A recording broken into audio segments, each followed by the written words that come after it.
Mindware Summary by Richard Nisbett. Introduction. Have you ever made an irrational assumption? We would all like to think of ourselves as smart, reasonable, rational human beings, so you might be tempted to say, probably not. But even if you do, that's a lie. Because in reality, every single human being on the planet makes irrational assumptions from time to time. And to put this into context, we'll start by taking a look at a good example of irrational thinking in progress. Recently, I sent a text to a close friend. We talk all the time, and we have never had any disagreements or unpleasant words in the entire time we've known each other. So the facts of the situation are simple. I love my friend, and judging by her behavior, I have every reason to believe that she loves me in return. But my friend didn't reply to my text for a couple of days. So instead of assuming that she might have been busy or that she wasn't feeling well, I instantly jumped to one conclusion. She hates me and doesn't want to talk to me anymore. Both of the former conclusions, that she was preoccupied or ill, would have made more sense and been more rational. But because I felt anxious about our lack of communication, I gave in to an irrational assumption that had no bearing on reality. And as silly as this example sounds, I bet it's something you have done from time to time as well. Anybody can pass two people whispering and suddenly, irrationally wonder, are they talking about me? Anybody can look at the people around them and think, what if they all think I look weird? All of these are common examples of logical fallacies that humans give into from time to time. But over the course of this summary, we'll explore why our brains do this and learn how we can hack our mindware to avoid these unreasonable conclusions. Chapter 1. Does correlation imply causation? If you're an academic, then you probably know that connecting correlation and causation is one of your hardest tasks in any given research project. In fact, whether you're a researcher or a lawyer, it takes a lot of dedicated effort and solid evidence to prove that a particular action was irrefutably caused by a certain event. That makes sense, right? After all, if you want to prove that someone committed murder, you would need to provide evidence like a knife that has both the victim's blood and the perpetrator's fingerprints on it. Your evidence would be even better if you had found that knife in the murderer's apartment, hidden along with some bloody clothes and something belonging to the victim. Why would these things help your case? Because they could prove beyond a shadow of a doubt that your suspected murderer was in suspiciously close proximity to the victim with a weapon. When these facts are analyzed alongside the victim's blood and dead body, you can argue that the victim's death occurred as a result of your suspect's actions. In this case, correlation proves causation. All of these things make sense in the context of a murder investigation. They have to, because if you want to convict someone of taking another human being's life, you need solid evidence to prove that something was caused by a related action. Unfortunately, however, it's a different story when you're outside the confines of a court case. When they're not constrained by a legal burden of proof, human beings can jump to conclusions at the speed of light. As a result, we often assume that correlation implies causation, even when we have little evidence to prove it. But before we dive into the logistics of human assumptions, let's take a moment to unpack some terminology and take a closer look at the thought problems we'll be examining in this book. For starters, it's important to affirm that correlation does not automatically equal causation, but sometimes it's easy to believe that it does, and that's how superstitions get started. To put this into context, let's take a look at a common superstition, the belief that it's bad luck if a black cat crosses your path. So imagine that a black cat crosses your path moments before someone pushes a piano out of a window and the piano falls on your head.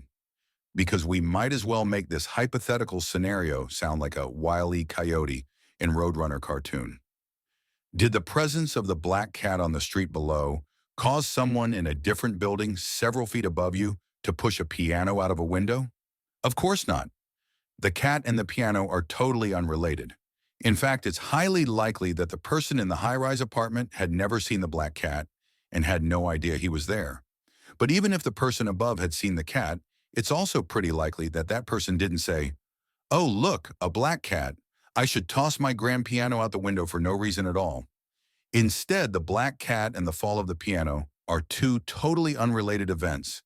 They might have occurred at the same time, but they have no connection to each other. Therefore, correlation does not equal causation in this scenario. That sounds like a pretty rational explanation, right? But unfortunately, many people don't see it that way. Because bad things have sometimes happened after someone saw a black cat, superstitious people develop the belief that the presence of a black cat was a bad omen. As a result, people associated black cats with witchcraft or the devil and assumed that they must be a harbinger of nefarious magic.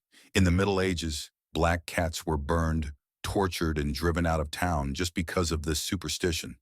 But of course, in reality, black cats are no different from any other cats. They are gentle, loving animals, just like any other cat, and they are not bad luck.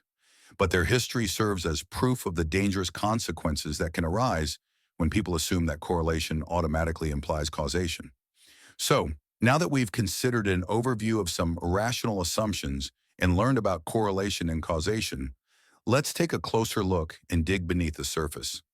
In the next chapter, we'll learn about the impact of irrational assumptions and how you can hack your brain to improve your reasoning skills. Chapter 2, Jumping to Conclusions. If jumping to conclusions was an Olympic sport, some people would win a gold medal. And if we're honest, sometimes you and I are in that category as well. No one likes to think of themselves as a silly or irrational person, but the truth is that all of us can easily jump to conclusions without considering all the facts. It's as natural as breathing. Here's why. The simplest answer is that human beings naturally seek out evidence that reinforces our own conclusions. Whether those conclusions are positive or negative, we often want to believe that we're right, so we look for any evidence that will support our beliefs. For example, let's say you believe that two coworkers are secretly talking about you behind your back. You believe that because you often see them whispering together and because they stop whispering whenever you come near them.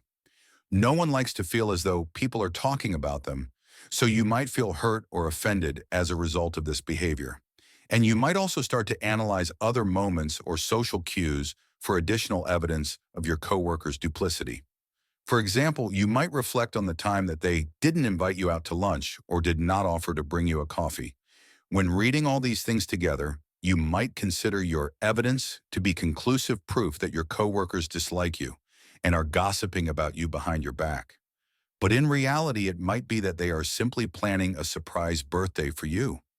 And those other pieces of proof that they dislike you might be indicative of nothing more than garden variety forgetfulness. But if you were presented with this example, what conclusion might you draw from the evidence?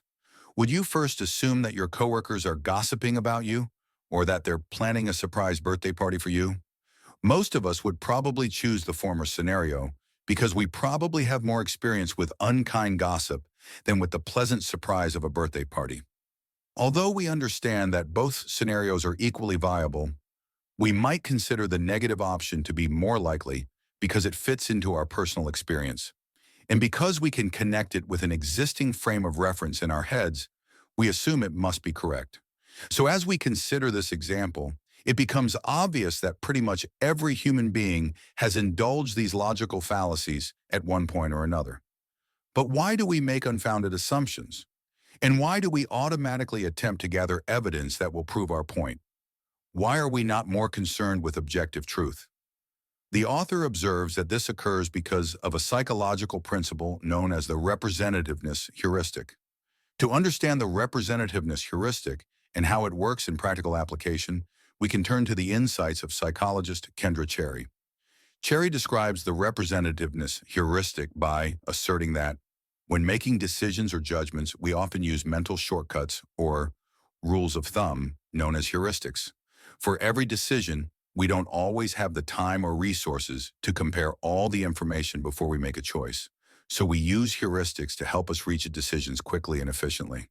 Sometimes these mental shortcuts can be helpful, but in other cases, they can lead to errors or cognitive biases. The representativeness heuristic is one heuristic that we use when making judgments. In this particular case, we estimate the likelihood of an event by comparing it to an existing prototype that already exists in our minds. Our prototype is what we think is the most relevant or typical example of a particular event or object. The representativeness heuristic was first described by psychologists Amos Tversky and Daniel Kahneman during the 1970s. Like other heuristics, making judgments based on representativeness is intended to work as a type of mental shortcut, allowing us to make decisions quickly. However, it can also lead to errors. When we make decisions based on representativeness, we may be likely to make more errors by overestimating the likelihood that something will occur. Just because an event or object is representative does not mean its occurrence is more probable. Cherry's explanation can help us identify the flaws of the representativeness heuristic. Once we are aware of these flaws, we can then apply our knowledge in our everyday lives to avoid making common logical mistakes and stop jumping to conclusions. But now that we're aware of these logical fallacies, it's time to learn how to combat them. Chapter 3. How to Think Logically. As you've probably guessed, the best way to combat logical fallacies is to improve your critical thinking skills. If you want to avoid irrational assumptions and logical pitfalls, then you have to hack your brain's software and give your mind a system update. By doing so, you'll be able to make informed decisions that are grounded in sound logic and facts. So how can you sharpen your critical thinking skills? Well, it starts with identifying the common traps that seek to ensnare your brain and steer you off course. For example, just consider the many different arguments that are thrown at you from television, movies, music, and advertisements.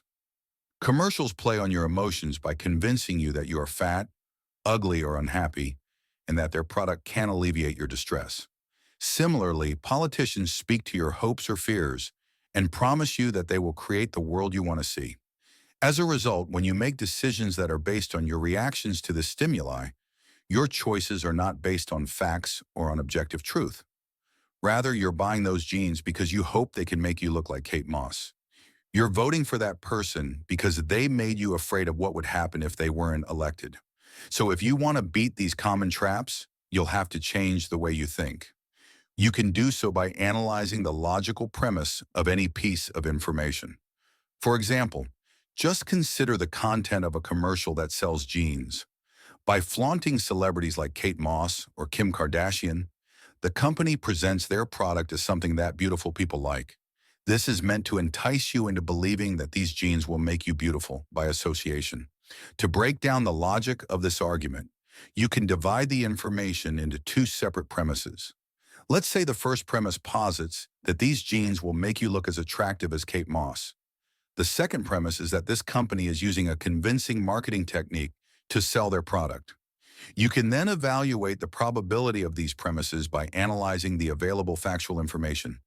Is it likely that a simple pair of jeans will make you look like Kate Moss? This is improbable because no matter what you're wearing, you don't have her exact body type. At the end of the day, you still have your body, complete with all the characteristics that you like and dislike. So no matter what you put on, you will still simply look like you in a new pair of jeans. This means that the clothing is unlikely to be as life-changing as the commercial promises. Therefore, the most plausible premise is that this clothing company has identified a convincing marketing strategy that will make people want to buy their clothes. Although this is only one example, the good news is that you can apply this logical strategy to any scenario you encounter. Whether you're trying to understand a social situation, determine who to vote for, or consider a potential purchase, you can use this simple logic hack to improve all of your decisions.